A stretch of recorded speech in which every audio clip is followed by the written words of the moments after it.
ناظرین، حافظ سعد رضوی کو جب سے گرفتار کیا گیا ہے تب سے لے کر آج تک جو ہے وہ دھرنا جاری ہے۔ کوششیں کی جا رہی تھی کہ دھرنا ختم ہو جائے لیکن ایسا کچھ نہیں ہوا۔ کل رات کو ایک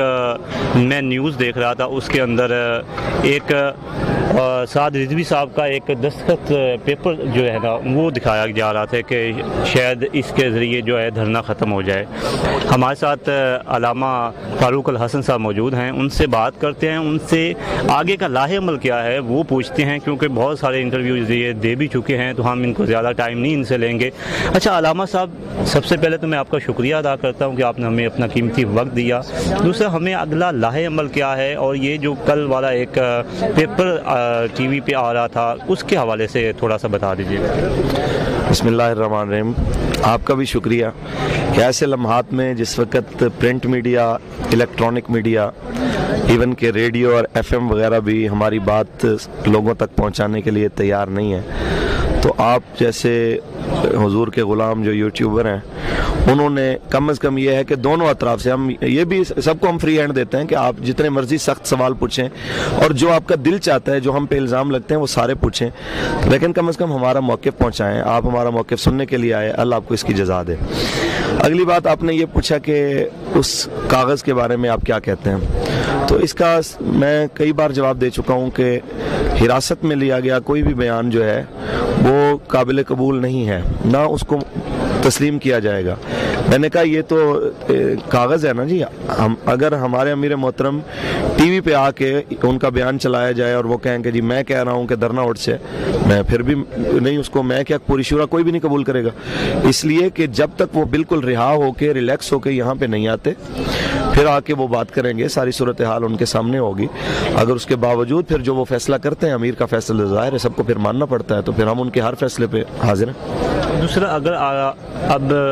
اللہ نہ کرے کہ یہ مسئلہ حل نہیں ہوتا، اس کے بعد پھر آپ کا اگلا کیا لاہ عمل ہوگا؟ لیکن پہلے تو ہماری کوشش یہ ہے کہ 20 تاریخ کی ڈیڈ لائن دی تھی ہم نے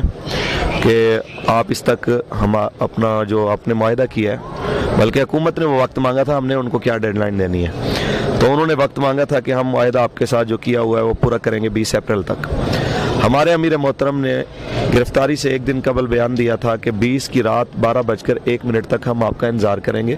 آپ نے کہا تھا کہ وہ معاہدہ جس کی 4 شقیں تھیں کہ فرانسیسی سفیر کو پارلیمنٹ میں بل کے ذریعے ملک بدر کیا جائے گا، اور فرانسیسی مصنوعات کا سرکاری طور پہ بائیکاٹ کیا جائے گا، اور اپنا سفارتی عملہ واپس بلایا جائے گا، اور تحریک کے جتنے بھی ساتھی ہیں اس معاملے میں جو گرفتار کیے گئے ہیں ان سب کو فی الفور رہا کر کے مقدمات کو ختم کر دیا جائے گا۔ ہم صرف اس معاہدے کی یاد دہانی اور تکمیل کے لیے بیٹھے ہیں، جس ٹائم وہ گورنمنٹ پورا کرتی ہے ہم اسی وقت اٹھ کے چلے جائیں گے۔ اچھا، کچھ ہنگامے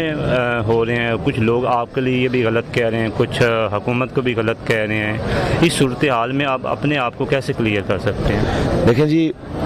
ابھی شاید وہ وقوع ریکارڈنگ میں نہ آیا ہو جو آپ نے ابھی تھوڑی دیر پہلے ڈرامہ دیکھا، یہاں پہ سول میں ان کے لوگ آتے ہیں تو ایک بندہ وہ دکھاتے ہیں کہ یہ جی یہ ایجنسیوں والا ہے، انہی کے اپنے بندے پھر 2-4 بھاگتے ہیں، پھڑ لو ان کو، تو پھر جس وقت اس کے اوپر اگر کوئی 2-4 اس کو تھپڑ لگتے ہیں تو پھر اس کی وہ ویڈیو بنا کے اس کو دکھاتے ہیں، وہ جی دیکھیں جی یہ لبیک والے بڑا ظلم کر رہے ہیں۔ حقیقت یہ ہے کہ میں نے آپ کے سامنے انہیں کہا، اپنے بچوں کو بھی، کہ پولیس والا اگر کوئی آ کے آپ کی کوریج کرتا ہے، آپ کی ویڈیو خفیہ بناتا ہے، آپ اس کو فری ہینڈ دیں۔ جب ہم سٹیج پہ بیٹھے ہوئے ہیں، سامنے بیٹھے ہوئے ہیں، ہمیں کس چیز کا ڈر ہے؟ تو اجازت ہے اس کو، آپ نہ اس کو ماریں گے نہ اس پہ تشدد کریں گے۔ ہاں، اگر کوئی آپ کو زیادہ خطرہ ہے کہ اللہ معاف کرے کوئی تخریب کاری نہ ہو، کوئی بم بلاسٹ یا اس طرح کا کوئی وقوع نہ ہو، اس کے لیے آپ کو کوئی شک ہے تو اس کو آپ پیار سے پکڑ کے لائیں، کیونکہ ابھی تک تو شک ہی ہے نا جی، کنفرم تو نہیں ہے، تو آپ تصدیق کریں اس کی باقی ساری چیزوں کی، اس کے ڈاکومنٹس، اس کے موبائل کی ساری ڈیٹیلز، اس کے بعد اگر وہ کلیئر ہے تو اس کو چھوڑ دیں، اگر وہ گلٹی ہے تو اس کو پولیس کے حوالے کر دیں، کیونکہ ظاہر ہے کہ اداروں سے تعاون تو یہی ہو سکتا ہے کہ اگر کوئی ملک دشمن ہے تو اس کو اداروں کے حوالے کیا جائے، تو اس سے بڑھ کر بندہ کیا تعاون کر سکتا ہے؟ اور اس کے بعد پھر ہمارے اوپر الزام کہ جناب انہوں نے یہ کر دیا، انہوں نے وہ کر دیا۔ یہ ہمارے رحیم ارخان کے امیر ہیں، آپ کے ساتھ بیٹھے ہیں،